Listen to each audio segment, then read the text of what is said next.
Hi hello வணக்கம். இன்னைக்கு நம்ம வீடியோவில் 2025 ஒரு தமிழ் சஸ்பென்ஸ் த்ரில்லர் வெப் சீரிஸாக வெளியாயிருக்க சுழல் 2ஓட 7th and 8th எபிசோட தான் பார்க்க போகிறோம். 6th எபிசோட எங்கே முடிச்சிருப்பாங்க அப்படின்னு லைட்டாக ரீகால் பண்ணிட்டு டேரெக்டாக நம்ம 7th எபிசோடுக்குள்ளே போயிடலாம். நம்ம செல்லப்பா தான் பிரேமாதா கிட்ட பேசி அந்த 8 பொண்ணுங்களையும் வேற வேற ஸ்கூலில் கொண்டு போய் ட்ரா பண்ணிட்டு வந்திருப்பாரு. அப்படியே அந்த 8 பொண்ணுங்களோட வாய்ஸ் ஓவரில் செல்லப்பா எங்களோட அரக்கம் கிடையாது, அவர் எங்களோட காவல் தெய்வம் அப்படின்னு சொல்லியிருப்பாங்க. அப்படியே கட் பண்ணி 6th எபிசோட முடிச்சிருப்பாங்க. இப்ப நம்ம டைம் மிஸ் பண்ணாம டைரக்டா 7th எபிசோடுக்குள்ள போயிடலாம். வெல்கம் டு கதை கேளு. இன்னும் நம்ம சேனலை சப்ஸ்கிரைப் பண்ணாம பார்த்துட்டு இருந்தீங்கன்னா மறக்காம சப்ஸ்கிரைப் பண்ணிடுங்க. வாங்க டீடைல்ட் எக்ஸ்பிளேஷனுக்கு போலாம். இப்ப 7th எபிசோட ஓபன் பண்ணா நம்ம சக்கரை அந்த 8 பொண்ணுங்க கிட்டையும் அப்படின்னா அன்னைக்கு நைட்டு என்னதான் ஆச்சு, அதை நீங்க சொன்னா மட்டும்தான் இந்த கேஸ்ல இருந்து உங்களை என்னால காப்பாற்ற முடியும் அப்படின்னு கேட்டுட்டு இருக்கும்போது ஒரு போலீஸ் வந்து உங்களுக்கு விசிட்டிங் டைம் முடிஞ்சிருச்சு, முதல்ல இங்க இருந்து போங்க அப்படின்னு சொல்லி அந்த எல்லா பொண்ணுங்களையும் அமுச்சு வச்சிடறாங்க. நம்ம சக்கரை நந்தினி கிட்ட நான் ஒரு பெரிய தப்பு பண்ணிட்டேன் அப்படின்னு சொல்றாரு. என்னன்னா இவரு இந்த கேஸ்ல செல்லப்பா தான் அந்த அரக்கன் அப்படின்னு சந்தேகப்பட்டுட்டாருல, அது இவருக்கு குற்ற உணர்ச்சியா இருக்கு. பரவாயில்ல விடு, அந்த பொண்ணுங்களுக்கு ஹெல்ப் பண்ணணும்னு நினைச்சதானே நீ செல்லப்பா சார் மேலே சந்தேகப்பட்ட, அதனால ஒன்றும் இல்லை. சரி, இந்த பொண்ணுங்க சொல்றதெல்லாம் வச்சு பார்க்கும்போது ஏதோ பெரிய ஹியூமன் டிராஃபிக்கிங் ஒன்று நடந்துட்டு இருக்கு. இந்த கேஸை தான் செல்லப்பா சாரு கீனா வாட்ச் பண்ணிட்டு இருந்திருப்பாருன்னு நினைக்கிறேன். அப்படின்னா செல்லப்பா சார் செத்ததுக்கும் அந்த கும்பலுக்கும் ஏதாவது ஒரு கனெக்ஷன் இருக்கும் அப்படின்னு சொல்லிட்டு இருக்காரு. அப்படி இந்த பக்கம் காமிச்சா நம்ம சுந்தர் தாமு கிட்ட வந்து இந்த விஷயம் அம்மாக்கு வேணா பயங்கர ஷாக்கிங்கா இருந்திருக்கலாம், ஆனா நீ தான் செல்லப்பா அப்பாவோட புள்ளன்னு எனக்கு 10 வருஷத்துக்கு முன்னாடியே தெரியும். 10 வருஷத்துக்கு முன்னாடியேவா? உங்களுக்கு எப்படி தெரியும்? நீ அப்பாவை பாக்குற விதம், அது மட்டும் இல்லாம உன்னோட ரூம்ல அப்பாவோட போட்டோவை மாட்டி வச்சுட்டு அவர் மாதிரியே ஆகணும்னு தினமும் ப்ரே பண்ணிப்பல்ல, அதெல்லாம் வச்சு பார்க்கும்போது எனக்கு லைட்டா சந்தேகம் வந்துச்சு. உங்க அம்மாவை பத்தி விசாரிக்கும் போது எல்லா உண்மையும் வெளியில வந்துருச்சு. எனக்கு இன்னமும் வருத்தமா இருக்க ஒரே விஷயம் என்ன தெரியுமா, நான் அவர் புள்ளன்னு தெரியாமே அவர் செத்து போயிட்டாரு. என்ன சொல்ற, நீ அவர் பையன்னு அவருக்கே தெரியாதா? செல்லப்பா சாருக்கு நான் தான் அவரோட பையன் தெரியாது, அவர்கிட்ட நான் சொல்லவே இல்லை. ஐயோ, இது தெரியாம சொந்த பையனையே ஒரு டிரைவர் மாதிரி நடத்துறாருன்னு தான் இத்தனை வருஷம் நான் அவர் கூட பேசாம இருந்தேன். நானும் பெரிய தப்பு பண்ணிட்டேன் அப்படின்னு இவரும் இப்ப ஃபீல் பண்ணிட்டு இருக்காரு. நம்ம சக்கரை இருக்காப்ல இல்ல, அவர் நேரா இப்ப ஹியூமன் டிராபிகிங் டிபார்ட்மெண்ட்டுக்கே போய் செல்லப்பா சாரு இந்த கேஸ் விஷயமா இங்க வந்திருக்காரா?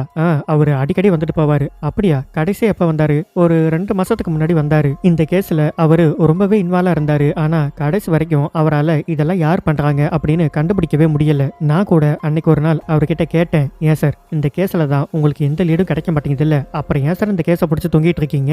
சார், ஒரு கேஸ்ல நமக்கு எந்த லீடும் கிடைக்கல அப்படிங்கிறதுக்காக அந்த கேஸை அப்படியே விட்டுட முடியுமா? நம்ம எந்த அளவுக்கு ஒரு கேஸை பின்தொடர்றோமோ அந்த அளவுக்கு அதுல இருக்க உண்மைகளை நம்மளால கண்டுபிடிக்க முடியும் அப்படின்னு அவர் எனக்கு பதில் சொன்னாரு. இது ரொம்ப பெரிய நெட்வொர்க் சார், இது வரைக்கும் யாராலுமே உங்களை கண்டுபிடிக்கவே முடியல. இவங்களோட மெயின் நோக்கம் என்னன்னா சின்ன பிள்ளைங்களெல்லாம் கடத்தி வேற வேற நாட்டுக்கு விற்கிறது. ஒரு தடவை அந்த பொண்ணுங்க கப்பல் ஏறி கிளம்பிருச்சுன்னா அதுக்கப்புறம் அந்த பொண்ணுங்களை யாரு நினைச்சாலும் பார்க்கவே முடியாது. எங்க போறாங்க என்ன ஆகுறாங்க அப்படின்னு கூட யாருக்கும் தெரியாது. அது மட்டும் இல்லாம இவனுங்க பொண்ணுங்களை தூக்குறது பல விதம் சார். அனாத ஆசிரமத்துல இருந்து தூக்குவானுங்க, இல்லன்னா அவனுங்களே பொண்ணை கடத்திடுவானுங்க. இது மாதிரி நிறைய வேலை பண்ணிட்டு இருக்கானுங்க சார். இது எல்லாத்துக்குமே ஹெட் ஒருத்தர் இருக்கான் சார், அவன் தான் எந்த பொண்ணுங்க எங்க போகணும் அப்படின்றத டிசைட் பண்ணுவான். சரி, இந்த பொண்ணுங்களெல்லாம் எப்படி கடத்தி கிளைண்ட் கிட்ட விற்கிறானுங்க சார்? அவனுங்களுக்கு லொகேஷன் மட்டும்தான் தெரியும், எதுல கொண்டு போறானுங்க எப்படி கொண்டு போறானுங்கன்னு இப்ப வரைக்கும் யாருக்கும் தெரியாது சார். ஏன்னா ஒவ்வொரு தடவையும் அவங்களோட பிளானை மாத்திக்கிட்டே இருப்பானுங்க. ஒரு தடவை லாரி, இன்னொரு தடவை ஷிப்பு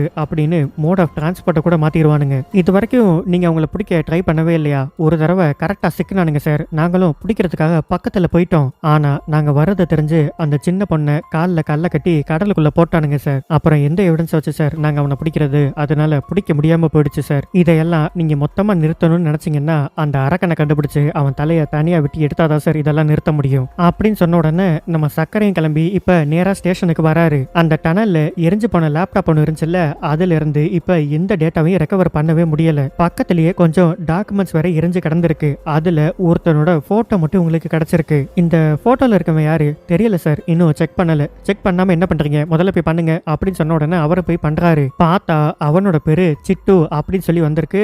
2 வருஷத்துக்கு முன்னாடி ஹியூமன் டிராபிகிங் கேஸ்ல தான் இவன் அரெஸ்ட் ஆயிருக்கான். எவிடன்ஸ் எதுவும் இல்லாததுனால போலீஸ் அப்பா அவனை விட்டுட்டாங்க சார். இப்ப அவன் கூவூர்ல இருக்கான். இவன் கிட்ட போய் விசாரிச்சா கண்டிப்பா அந்த அரக்கன் யாருன்னு நம்ம கண்டுபிடிச்சிடலாம் சார். அப்படின்னா வாங்க உடனே கூவூருக்கு கிளம்பி போலாம் அப்படின்னு இவங்களும் கிளம்பி போறாங்க. அங்க இருக்க ஸ்டேஷன்ல எல்லாம் விசாரிச்சு இப்ப அவன் எங்க இருக்கான்னு கண்டுபிடிச்சிட்டாங்க. அவன் இப்ப ஒரு சர்க்கஸ்ல நிக்கிறான். போலீஸும் கரெக்டா போய் அவன் நிக்கிறத பாத்துறாங்க. அதுவும் வைஃப் குழந்தைங்க கூட ஃபேமிலியா வந்திருக்கான் சார். நேரா போய் அவனை பிடிச்சிருவோமா? இல்ல இல்ல, அவனை நேரா போய் பிடிக்க கூடாது. அவன் ஒய்ஃப் தனியா வராங்கல்ல, முதல்ல அவங்கள பிடிங்க. அவங்கள பிடிச்சாலே ஆட்டோமேட்டிக்கா இவனே பிடிச்சிடலாம் வந்துடலாம் அப்படின்னு பேசிட்டு திரும்பி பார்த்தா சிட்டுவை அங்க காணோம். சார் அங்க பாருங்க சார், சிட்டுவை காணோம். சரி நீங்க போய் அவனோட ஒய்ஃபை முதல்ல பிடிங்க, இவனை நான் பாத்துக்கிறேன் அப்படின்ட்டு சிட்டுவை காமிச்சா அவன் பையனை கூட்டிட்டு வேகமா ஓடிட்டு இருக்கான். ஏன்னா அவனுமே போலீஸ பாத்துட்டான். ஆனா ஒரு வழியா நம்ம சக்கரை வந்து இப்ப சிட்டுவை புடிச்சிட்டாரு. அவன் கிட்ட விசாரிச்சா அவனுக்கு அந்த அரக்கனை பத்தி எல்லாம் எதுவுமே தெரியல. இவரும் உடனே மூர்த்திக்கு கால் பண்ணி, சார் அவனுக்கு அந்த அரக்கனை பத்தி எல்லாம் எதுவும் தெரியல, ஆனா ஒரு முக்கியமான டிப்பு நமக்கு கிடைச்சிருக்கு. அப்படியா, என்னது?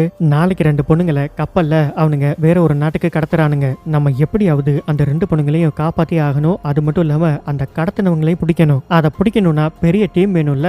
அதனால இந்த கதையெல்லாம் போயிட்டு நம்ம சக்கரையும் டிஹெச் கிட்ட சொல்றாரு. யோ நீ என்ன பைத்தியமாயா? முதல்ல அபியூஸ் கேஸ்ன்னு, அப்புறம் சூசைடுன்னு, அப்புறம் ஹியூமன் டிராபிக்கிங்கிற, இப்ப என்னதான் நீ சொல்ல வர?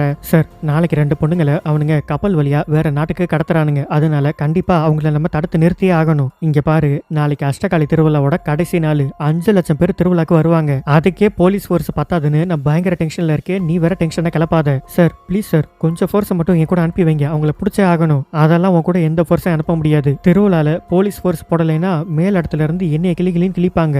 அதனால போலீஸ் ஃபோர்ஸ் எல்லாம் தர முடியாதுன்னு சொல்லிடுறாரு. அதனால நம்ம சக்கரை நேரா பெர்னாண்டஸ் கிட்ட போயிட்டு, அண்ணே நாளைக்கு உங்க ஆளுங்க யாரோ 2 பொண்ணுங்களை கப்பல்ல கடத்திட்டு போறாங்க. என்ன தம்பி சொல்றீங்க? எங்க ஆளுங்க எல்லாம் அப்படி பண்ண மாட்டாங்க. இத்தனை வருஷமா நாங்க தொழில் பண்றோம், அப்படியெல்லாம் எதுவும் நடந்ததே கிடையாது. அண்ணன் நான் எதையும் தெளிவா விசாரிக்காம இங்க வந்து பேசல. கண்டிப்பா உங்க ஆளுங்க தான் 2 பொண்ணுங்களை நாளைக்கு கடத்த போறாங்க. சரி தம்பி, இதுல இப்ப நான் என்ன பண்ணணும்? அது யாருன்னு எங்களுக்கு நீங்க தான் எப்படியாவது கண்டுபிடிச்சு சொல்லணும். இங்க பாருங்க தம்பி, நான் மறுபடியும் சொல்றேன், எங்க ஆளுங்க அப்படி பண்ற ஆளுங்க கிடையாது. அப்படியே அவங்க பண்ணாலும் நான் என்ன ஏதுன்னு விசாரிச்சு சொல்றேன். ஒருவேளை எங்க ஆளுங்க உண்மையிலே அப்படி பண்ணிருந்தா அந்த 2 பொண்ணுங்களை நீங்க காப்பாத்தி கூட்டிட்டு போயிருங்க. ஆனா எங்க ஆளுங்களுக்கு எந்த தண்டனையும் வாங்கி கொடுக்க கூடாது. இதுக்கு ஓகேன்னா நான் விசாரிச்சு சொல்றேன். சரின்னு, உங்க ஆளுங்களை நாங்க எதுவும் பண்ண மாட்டோம், விசாரிச்சு சொல்லுங்க அப்படின்னு சொல்லிட்டு இவர் வந்துடுறாரு. கட் பண்ணி அப்படியே நமக்கு ஜெயில காமிக்கிறாங்க. அந்த 8 பொண்ணுல ஒரு பொண்ணு அந்த ஜெயிலுக்கு பின்னாடி ஒரு பழைய பில்டிங் இருக்குல்ல, அதுக்கு நடந்து போய்கிட்டு இருக்கு. பின்னாடியே நம்ம நந்தினியும் ஃபாலோ பண்ணிக்கிட்டே போறாங்க. டக்குன்னு அந்த 8 பொண்ணுங்களும் என்ன பண்ணிடுறாங்க, நம்ம நந்தினியை போட்டு பயங்கரமா அடிச்சிடுறாங்க. ஏய் எதுக்குடி எங்களை பின்னாடியே ஃபாலோ பண்ணிக்கிட்டே வர? எங்களை ஃபாலோ பண்ணிட்டு வந்து நாங்க என்னெல்லாம் பண்றோம், என்னெல்லாம் பேசுறோம்னு அந்த போலீஸ்காரங்க கிட்ட சொல்லவா? இங்க பாருங்க, நான் உங்களுக்கு ஹெல்ப் பண்ணணும் தான் ட்ரை பண்றேன். ஓ ஹெல்ப்பை யாரடி கேட்டா? ஏய் பாவம் விடுங்க, அந்த அக்காவை ஏன் அடிக்கிறீங்க? அக்காவா? நம்ம கஷ்டப்பட்டு இது சூசைடு இல்ல கொலைதான்னு நம்ம எல்லாரும் வந்து சரண்டர் ஆயிருக்கோம். அவன் பாட்டுக்கு ஈஸியா இது ஒரு சூசைடுன்னு ப்ரூவ் பண்ண போறான். அதுக்காகவா நம்ம இவ்வளவு தூரம் கஷ்டப்பட்டோம்? ஏய் இல்லடி, எனக்கு என்னமோ அந்த அக்கா நினைச்சா நமக்கு ஹெல்ப் பண்ண முடியும் தோணுது. ஆமா எனக்கும் அப்படிதான் தோணுது. இங்க பாருங்க, உண்மையிலே நான் உங்களுக்கு ஹெல்ப் பண்றதுக்காக தான் வந்திருக்கேன். நான் உங்களுக்கு ஹெல்ப் பண்ணணும்னா அன்னைக்கு நைட்டு உண்மையிலே என்ன நடந்துச்சுன்னு நீங்க என்கிட்ட சொல்லணும். ஏய் வேண்டாம், அவ கேட்கறான்னு சொல்லாத. ஏய் நான் சொல்லதான் போறேன், எனக்கு அந்த அக்கா மேல நம்பிக்கை இருக்கு அப்படின்னு நம்ம முத்துவும் என்ன நடந்துச்சு அப்படின்னு இப்ப சொல்ல ஆரம்பிக்கிறாங்க. அப்பா எங்க 8 பேருக்கும் தனித்தனியா ஒரு இன்லைன் லெட்டர் அனுப்புனாரு. அதுல அன்னைக்கு நைட்டு 12 மணிக்கு எல்லாரையும் காட்டேஜுக்கு வர சொல்லி இருந்தாரு. 10 வருஷம் கழிச்சு அன்னைக்கு நைட்டு தான் நாங்க எல்லாரும் ஒன்னா மீட் பண்ணோம். அந்த லெட்டர்ல செல்லப்பா என்ன எழுதியிருந்தாருன்னா, உங்களுக்கு சின்ன வயசுல அவ்வளவு பெரிய கொடுமையை ஏற்படுத்தின அந்த அரக்கனை நான் கண்டுபிடிச்சிட்டேன். அவனுக்கு சரியான தண்டனையை வாங்கி கொடுக்கணும். ஆனா அதுக்கு உங்களோட சாட்சி எனக்கு தேவை. அதனால எல்லாரும் கிளம்பி என்னோட காட்டேஜுக்கு வாங்க அப்படின்னு எழுதியிருந்திருக்காரு. சோ அந்த 8 பேரும் சேர்ந்து இப்ப அந்த டனலுக்குள்ள நடக்க ஆரம்பிச்சிருக்காங்க. உள்ள போகும்போதே லேப்டாப் டாக்குமெண்ட் எல்லாம் எரிஞ்சு போய் கிடக்கிறத இவங்க பாத்திருக்காங்க. ஏய் இங்க என்ன ஏதோ எரிஞ்சு போய் கிடக்கு, அதுவும் இப்பதான் புதுசா எரிச்ச மாதிரி இருக்கு அப்படின்னு அந்த டாக்குமெண்ட்டை திறந்து பாக்குறாங்க. பார்த்தா இவங்க எல்லாருக்கும் பயங்கர ஷாக்கு. ஏய் அந்த அரக்கண்டி, இந்த டாக்குமெண்ட்லாம் இப்ப இங்க எதுக்கு எரிஞ்சிட்டு இருக்கு? வா உள்ள போய் என்னன்னு பாக்கலாம் அப்படின்னு உள்ள போய் பார்த்தா ஆல்ரெடி செல்லப்பா அங்க இறந்து போய் இருந்திருக்காரு. அவர் கையில கன்னு வேற இருந்திருக்கு. ஏய் அப்பா நம்ம எல்லாரையும் வர சொல்லிட்டு எதுக்காக சூசைட் பண்ணிட்டு செத்து போயிருக்காரு? இல்ல அப்பா சூசைட் பண்ற ஆளெல்லாம் கிடையாது. அப்பா அந்த அரக்கன் யாருன்னு கண்டுபிடிச்ச விஷயம் அந்த அரக்கனுக்கு தெரிஞ்சு அவன் வந்து கொலை பண்ணிருப்பானோ. பேஸ்மெண்ட்ல கூட டாக்குமெண்ட் எல்லாம் எரிஞ்சு போயிருந்துச்சுல்ல, கண்டிப்பா அவன் தான் வந்து கொலை பண்ணிருக்கணும். சரி யாரும் எதையும் தொடாதீங்க, முதல்ல இங்க இருந்து நம்ம வெளியில போயிடலாம். ஏய் அப்பாவை அப்படியே விட்டுட்டு எப்படி போறது? நான் சொல்றதை கேளுங்க, முதல்ல எல்லாரும் இங்க இருந்து வெளியில வாங்க அப்படின்னு மறுபடியும் டனலுக்குள்ளேயே போயிருக்காங்க. இப்ப நம்ம என்ன பண்றது? அப்பாவை அப்படியே விட்டுட்டு போனோம்னா போலீஸும் இது ஒரு சூசைட் தான் அப்படின்னு இந்த கேஸ க்ளோஸ் பண்ணிடுவாங்க. சரிடி, அதுக்காக இப்ப நம்ம என்ன பண்ண முடியும்னு நினைக்கிற? செல்லப்பா சார நம்ம தான் கொன்னோம்னு சொல்லி நம்ம சரண்டர் ஆகும். அப்ப செல்லப்பா சார கொன்னது நம்ம தானு கண்டுபிடிக்கிறதுக்காக அந்த கேஸ்ல அவங்க தீவிரமா இறங்குவாங்க. நம்ம தான் கொலை பண்ணல, சோ நம்ம கொலை பண்ணதுக்கான எவிடன்ஸ் எதுவுமே அவங்களுக்கு கிடைக்காது. அப்படி விசாரிக்கும் போது கண்டிப்பா உண்மையான கொலைகாரன் மாட்டுவான்ல. நம்ம சரண்டர் ஆயிட்டு போலீஸ் கிட்ட ஒரே கதையை சொல்லணும். பெல் அடிச்சோம், உள்ள போனோம், டேபிள்ல இருந்த கண்ணை பார்த்தோம், எடுத்து செல்லப்பா சார சுட்டுட்டோம். என்ன ஓகேவா? ஏய் அவ ஷாக்ல ஏதோ பைத்தியம் மாதிரி பேசிட்டு இருக்கா, இதெல்லாம் நம்மளால பண்ணவே முடியாது. முதல்ல நம்ம எல்லாரும் இங்க இருந்து கிளம்பலாம் அப்படின்னு எல்லாரும் கிளம்பியிருக்காங்க. ஆனா நம்ம முத்து மட்டும் அங்கிருந்து கிளம்பல. நம்ம முத்து மட்டும் திரும்பவும் அந்த டனல் வழியாவே செல்லப்பா சாரோட வீட்டுக்குள்ள வந்திருக்காங்க. இது சூசைட் இல்ல, கொலைன்னு நம்ம எப்படியாவது போலீஸ நம்ப வச்சே ஆகணும் அப்படின்னு செல்லப்பா சார் கையில இருந்த கன்னை இவங்க தான் எடுத்திருக்காங்க. எடுத்துட்டு போயிட்டு அந்த கபோர்டுக்குள்ள மறைஞ்சு உட்கார்ந்து இருந்திருக்காங்க. ஆனா இப்ப வரைக்கும் நமக்கு புரியாத விஷயம் என்னன்னா, அந்த கபோர்டை வெளிப்பக்கமா தாப்பா போட்டது யாரு அப்படின்னு நமக்கு புரியல. இப்ப இந்த எல்லா கதையும் சொல்லி முடிச்ச உடனே சரி முத்து சரண்டர் ஆனதுக்கு அப்புறம் எதுக்கு நீங்க எல்லாரும் போய் சரண்டர் ஆனீங்க, ஒரு கொலை 8 விக்டிம் அப்படின்னாதான் இந்த கேஸ் இன்னமுமே ஒரு ஹை ப்ரொஃபைல் கேஸா மாறும். அதனாலதான் நாங்க எப்படி செஞ்சோம். எங்களுக்கு தெரிய வேண்டியதெல்லாம் செல்லப்பா சாரை கொலை பண்ணது யாரு, அந்த அரக்கனா இல்ல அந்த அரக்கன் வேற யாரையாவது விட்டு அவரை கொலை பண்ணாரா, அது மட்டும்தான். அது மட்டும் இல்ல, பொண்ணுங்களை நீங்க எங்க அரெஸ்ட் பண்ணாலும் கடைசியா கொண்டு வந்து இந்த சப்ஜெக்ட்ல தான் போடுவீங்க அப்படின்னு முத்துக்கு நல்லாவே தெரியும். அதனாலதான் நாங்க எல்லாரும் பிளான் பண்ணி இந்த ஜெயிலுக்குள்ள வந்தோம். இந்த ஜெயிலுக்குள்ள வந்தீங்களா, அப்படி இந்த ஜெயிலுக்குள்ள என்ன இருக்கு, இந்த கேஸ் டாக்குமெண்ட்டை எடுக்கிறதுக்காகத்தான் நாங்க எல்லாரும் இந்த ஜெயிலுக்குள்ள வந்திருக்கோம். அந்த டாக்குமெண்ட்ல ஒரு போட்டோ இருக்குல்ல, அவன் தான் எங்களோட அரக்கன் அப்படின்னு சொல்றாங்க. அந்த போட்டோல யார் தெரியுமா இருக்கா, நம்ம சரோஜா இருக்காங்க, அந்த எம்எல்ஏட வைஃப். அவங்க தான் இந்த அரக்கனா. நம்ம ரவி கூட ஓனர் ஓனர் அப்படின்னு சொல்லிக்கிட்டே இருப்பாப்ல இல்ல, அந்த ஓனர் யாருன்னா இந்த சரோஜா தான். அப்படியே கட் பண்ணி 7th எபிசோட முடிச்சிட்டாங்க. இப்ப 8th எபிசோட ஓபன் பண்ணா நம்ம சுந்தரு டாம கூட்டிட்டு நேரா மாலதி அம்மா பாக்குறதுக்கு வந்திருக்காரு. அம்மா உங்ககிட்ட பேசணும், ஒரு நிமிஷம் உட்காருங்க அப்படின்னு அவங்களுக்கு எல்லா விஷயத்தையும் புரிய வைக்கிறாரு. இங்க பாருங்கம்மா, அப்பா ரொம்ப நல்லவர், ஏதோ தெரியாம ஒரு தப்பு பண்ணிட்டாரு, அதுக்காக அவர் கெட்டவரா ஆயிட மாட்டாரு. உங்களுக்கு இந்த விஷயம் தெரியுமா இல்லையான்னு எனக்கு தெரியல, நம்ம அப்பாக்கு தாமு தான் தன்னோட பையன்னு அவருக்கே தெரியாதுமா. இந்த உண்மையை தாமு இது வரைக்கும் அப்பா கிட்ட சொன்னதே கிடையாது. இந்த உண்மை தெரியாம இத்தனை வருஷமா நானுமே அப்பா கூட பேசாம இருந்துட்டேன். அந்த தப்ப நீங்களும் பண்ணாதீங்கம்மா, நம்ம அப்பா நல்லவர் தாமா அப்படின்னு தாமுவுமே இவங்க ஃபேமிலியில ஒருத்தனா இப்ப ஏத்துக்கிட்டாங்க. இங்க ஜெயில காமிச்சா நம்ம நந்தினிக்கு தான் அந்த அரக்கன் யாரு அப்படின்னு தெரிஞ்சு போச்சுல்ல, இத உடனே சக்கரை கிட்ட சொல்லணும் அப்படின்ட்டு போனை வந்து பாக்குறாங்க. போன் கேபிள்லாம் அறுந்து போய் கிடக்கு. ஒரு போலீஸ் கிட்ட போயிட்டு நான் அர்ஜென்ட்டா போன் பண்ணணும், போனை கொடுங்கன்னு கேட்டா அதெல்லாம் தர முடியாது, சரி வார்டன் போனையாவது கொடுங்க. வார்டனே இங்க இல்ல, வார்டன் போனா போடி அப்படின்னு சொல்லி திட்டி அமிச்சிடுறாங்க. நம்ம சக்கரை மறுபடியும் இப்ப செல்லப்பா சாரோட காட்டேஜுக்கு வந்திருக்காரு. அவருக்கு இப்ப கிடைக்க வேண்டிய பதில் அந்த கபோர்டு வெளிப்பக்கமா இருந்து லாக் பண்ணது யாரு அப்படின்னு தான். இவரும் அந்த வீட்டுக்குள்ளேயே நின்னுக்கிட்டு பயங்கரமா யோசிச்சுக்கிட்டே இருக்காரு. அந்த நேரம் கரெக்டா நம்ம மூர்த்தியும் இப்ப வீட்டுக்குள்ள வராரு. தம்பி என்னப்பா அர்ஜென்ட்டா கால் பண்ணி உடனே காட்டேஜுக்கு வர சொன்னேன். சார் இந்த கபோர்டை வெளிப்பக்கமா இருந்து யார் லாக் பண்ணிருப்பா, முத்துவால பண்ணிருக்க முடியாது, ஏன்னா முத்து தான் கபோர்டுக்குள்ள உட்கார்ந்து இருந்தா. செல்லப்பா சாரு இந்த கபோர்டை லாக் பண்ணிட்டு போயிட்டு சூசைட் பண்ணிருக்க முடியாது, ஏன்னா கன்னு முத்து கையில இருந்துச்சு. இப்ப இதையெல்லாம் வச்சு பார்க்கும்போது தான் எனக்கு ஒரு விஷயம் தோணுச்சு. கொலை நடந்தப்ப ஆக்சுவலா அந்த கபோர்டு லாக்லயே இல்ல, நம்ம கதவை உடைச்சிட்டு உள்ள வந்தோம்ல, அப்பதான் யாரோ இந்த கபோர்டை லாக் பண்ணிருக்காங்க. முதன்னு காட்டேஜை உடைச்சிட்டு உள்ள வந்தது நானும் நீங்களும் மட்டும்தான். நான் அந்த கபோர்டை லாக் பண்ணல அப்படின்னா மிச்சம் இருக்குது நீங்க மட்டும்தான். இதுக்காக அந்த கபோர்டை லாக் பண்ணீங்க. என்ன சக்கரை அங்க சுத்தி இங்க சுத்தி கடைசியில என் மேலேயே சந்தேகப்படுறியா, சக்கரை நீ ரொம்ப யோசிக்கிறப்பா அப்படின்ட்டு டக்குன்னு நம்ம சக்கரை அடிக்க வரும்போது இவர் கரெக்டா நவந்துடுறாரு. 2 பேருக்குள்ளயும் அந்த காட்டேஜுக்குள்ளேயே இப்ப பயங்கரமா சண்டை நடந்துகிட்டு இருக்கு. ஒரு கட்டத்துல நம்ம மூர்த்தி சக்கரை அடிச்சு போட்டுட்டு அவர் அங்கிருந்து தப்பிச்சு போயிடுறாரு. அப்படியே அன்னைக்கு நைட்டு என்ன ஆச்சு அப்படின்னு சொல்லி காமிக்கிறாங்க. அந்த 8 பொண்ணுங்களையும் நம்ம செல்லப்பா 12 மணிக்கு வர சொல்லி இருந்தாருல்ல, ஆனா 12 மணிக்கு முன்னாடியே அந்த கபோர்டை திறந்துட்டு யாரோ வந்திருக்காங்க. யாருன்னு பார்த்தா நம்ம மூர்த்தி தான் வந்திருக்காப்ல. ஏய் மூர்த்தி, நீ எப்படி வந்த, உனக்கு எப்படி இந்த டனல் வழி தெரியும்? சார் அதெல்லாம் இருக்கட்டும் சார், நீங்க அந்த டிராபிக்கிங் கேஸை பார்த்துக்கிட்டு இருக்கீங்கல்ல, அதை இதோட நிறுத்திடுங்க. கண்ணு இருக்குன்னு சும்மா எல்லாத்தையும் பார்க்க கூடாது. நான் உங்க நல்லதுக்கு தான் சொல்றேன், இந்த கேஸை அப்படியே விட்டுருங்க. ஏய் நீ சொல்றதெல்லாம் என்னால கேட்க முடியாது. ஆமா உனக்கு எத்தனை நாளா இந்த டனல் வழியே தெரியும்? நாளா இல்ல சார், வருஷ கணக்கா எனக்கு இப்படி ஒரு வழி இருக்குன்னு நல்லாவே தெரியும். இங்க பாரு, கண்டிப்பா இந்த கேஸ்ல இருக்க எல்லாரையும் நான் கண்டுபிடிப்பேன். முக்கியமா ஒன்னா ஜெயில போட்டே தீருவேன். அதுக்கப்புறம் அந்த ஓனர் சரோஜா, அவளுக்கு தூக்கு தண்டனை வாங்கி தரல என் பேரை நான் மாத்திக்கிறேன். சரோஜாவா? சரோஜாவை பத்தி உங்களுக்கு என்ன தெரியும்? சரோஜா செத்து போன அவனோட எம்எல்ஏ புருஷனோட செல்வாக்க வச்சுதான் இந்த பிசினஸே ஆரம்பிச்சிருக்கா. ஆனா வெளியில எல்லாம் ஏதோ நல்ல பிசினஸ் பண்ற மாதிரி பெரிய பிசினஸ் லேடி அப்படின்னு சொல்லிட்டு சுத்திக்கிட்டு இருக்கா. எனக்கு ஆரம்பத்துல எல்லாம் அவ மேல பெருசா சந்தேகமே இல்ல. நான் எப்ப தெரியுமா அவ மேல சந்தேகப்பட ஆரம்பிச்சேன்?